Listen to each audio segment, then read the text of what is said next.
and gentlemen, welcome to today's Beyond the Tech podcast. I am Neda Maya Kaisumi, your host, and with us, we are honored to have Ms. Marianne Hove Solberg as our guest. Ms. Solberg is the Chief Information Security Officer at the SpareBank 1, SMN, bringing extensive experience in implementing information security within complex organizations across both public and private sectors. She holds degrees in technology and information security from Norwegian University of Science and Technology, NTNU. In recognition of her contribution to the field, Marianne was named among Norway's top 50 women in tech in 2024, and she actively shares her expertise through speaking engagement such as ODA Network events or other places where she discussed topics like digital security in uncertain time. Ms. Solberg, welcome to the show. Thank you. Thank you for having me. The Chief Information Security Officer at the SpareBank 1. How have you seen AI evolve in the financial service industry, and what impact has it had in the cybersecurity? Well, in general terms, in the financial services industry, I think we've had an attitude towards new technology for a while that is very active. We've seen a digitalization process of the payments industry since maybe the 1960s. So even though AI, to some, including me, seems kind of like a new area, I think many banks and financial institutions started looking into using AI many years ago. But activity in the area, of course, went from kind of a very narrow area for specialists into being more like widespread with the launch of ChatGPT and generative AI and so forth. It kind of became more common property at that time. So I think the use and exploration of how to exploit AI and Gen AI became more interesting as a strategic direction, maybe around that time. And now, of course, opportunities within using AI has really blossomed, and we have seen AI being used for everything from processes in anti-money laundering on the one hand to just like streamlining internal processes on the other hand. But I also think it's kind of important to clarify that humans are still absolutely an active part of these processes, even though more and more is automated and driven by AI. I think artificial intelligence hasn't progressed beyond the point where those who create the solutions kind of determine the outcome. So we kind of still need human intelligence to get something out of the artificial intelligence. And also financial industry, it's a very regulated industry with a lot of compliance requirements. So really keeping a hand on the steering wheel here in terms of ensuring the right quality, ensuring compliance, security, privacy, while being explorative, I think it's very important. And of course, I think it's important also that we are aware of the consequences and problems that may arise with what we use AI for, how models react to the data that we provide them, and also to take measures to prevent bad consequences. And when it comes to cybersecurity and AI, I think on the one hand, one thing is using AI to perform cybercrime, and other is exploiting AI technology itself, as new technology also, of course, brings in new vulnerabilities. So these two areas is definitely affecting my work within cybersecurity. And what has gotten the most media attention nowadays is using AI for bad, more than using it for good. We've seen headings in newspapers with deepfakes being used in fraud. We've seen Gen AI and language models being used to professionalize language in fraud, and the quality of spear phishing, for instance, has really reached a new level with help from AI. So fake news, illegal content is also being created using AI. So as I mentioned, the models themselves can also represent vulnerability in the technical infrastructure as well. So AI has also definitely affected cybersecurity for the worse on the one hand, and we have to really start using AI as a complement to our established security defense mechanisms on the other side. So we must use AI to on the defense side as well, to discover relationships and contexts in data that humans may not be able to detect.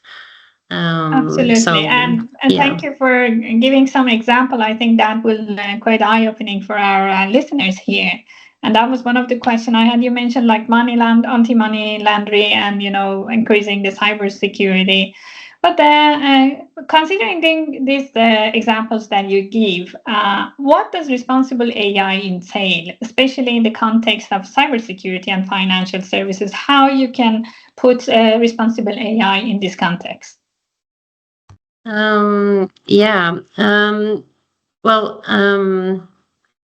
Responsible AI to me means approaching AI in a way that aligns with ethical and societal values.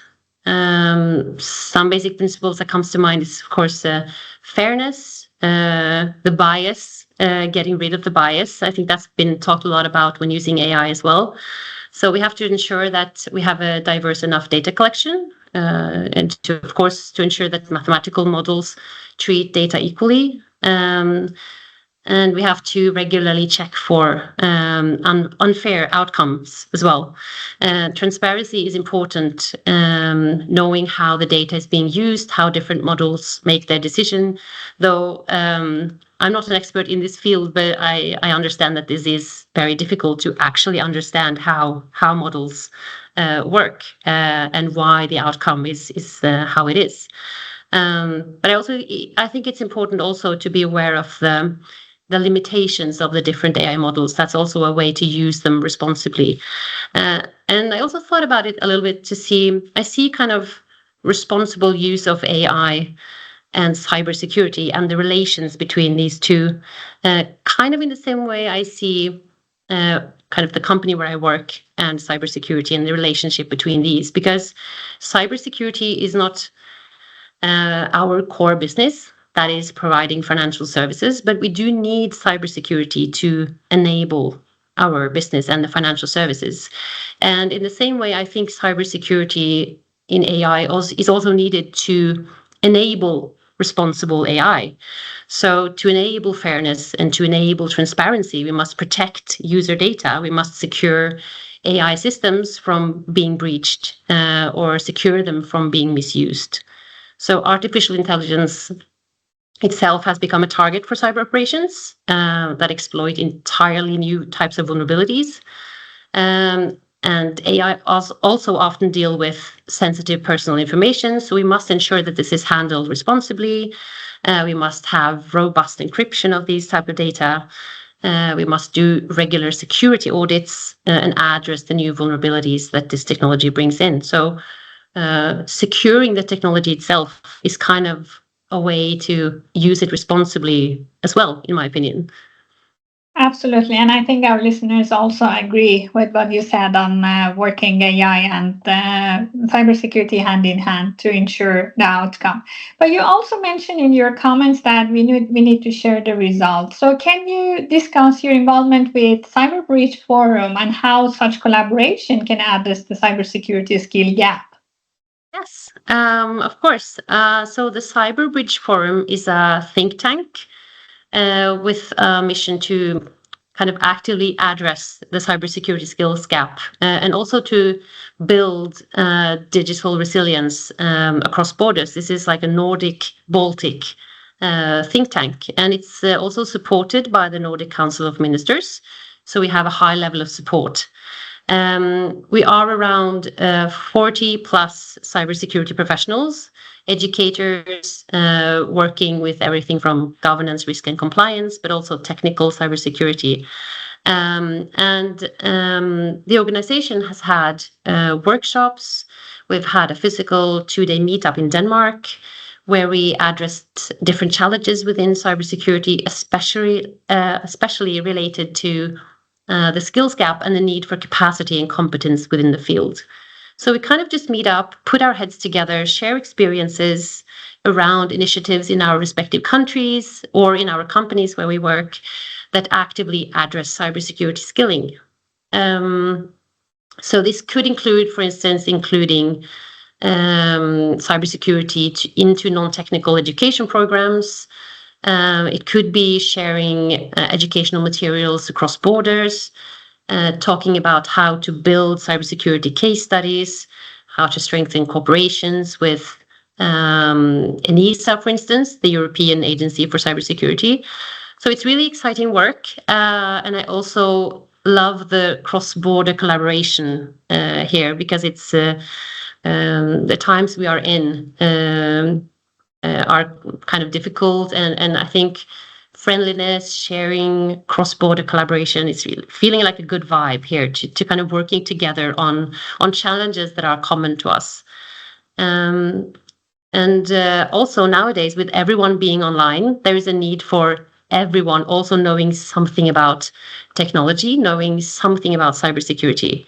I'm responsible for information security in my company, working for secure use of technology and secure online presence for us as a company. But for your own personal online presence, you are responsible for your information security and your secure online presence. So everyone must learn something. And if we can bring cybersecurity and technology into school or education programs early on, maybe this can reduce the scariness and complexity of cybersecurity and technology for people, and maybe bring even more people into the field as well. Yeah. Absolutely, and I agree. And I know that cultural involvement is a bit difficult, but also it's not impossible. So, being in that role that you are in financial sector, what strategies do you recommend for organization to maintain a strong security culture, and considering rapid technological advancement, so how they can prepare for that? I think it's crucial already and of increasing importance going forward that we think beyond the traditional training programs when we think of security culture.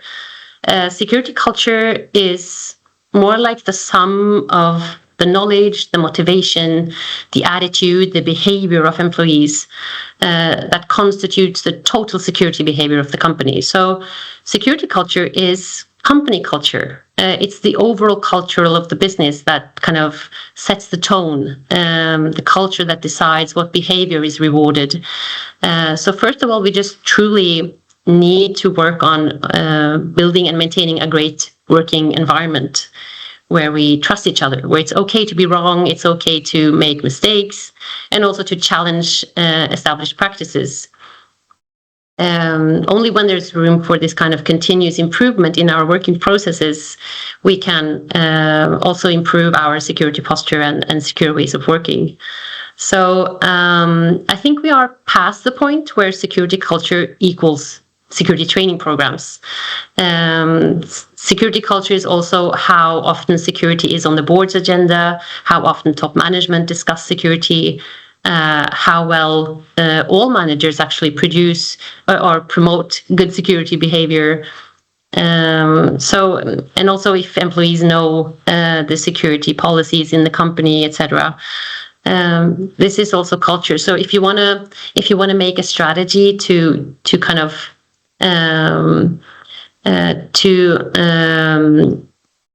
adapt to technological advancements and rapid change and so on, you just need a very good culture where you talk about security, what it means to the employees, and kind of bring everyone into the continuous improvement. And challenging each other. Absolutely, and I'm so thankful for such an insightful comment and reply. I'm sure that other professionals that are working as CISO will enjoy this reply, and they will benefit from what you said, especially that we have passed the era of security culture is equal with security training. Well, part of this building security culture and security awareness is also proactive security measurements that can be like patching, vulnerability assessment, and so on. How can AI be leveraged to mitigate human risk factors in cybersecurity, and what are the limitations in your opinion? I think first, like two things come to mind. The first thing is to use AI to help predict or detect insecure behavior in humans. Given that we can fit this into all the other regulations we must comply to, privacy laws, for instance, and also ethical considerations, non-biased approach, and so on. The other thing is to use AI for training and awareness work. So even though we are kind of beyond security culture just being training, we still need training, and we all learn differently. We have different levels of maturity when it comes to cybersecurity.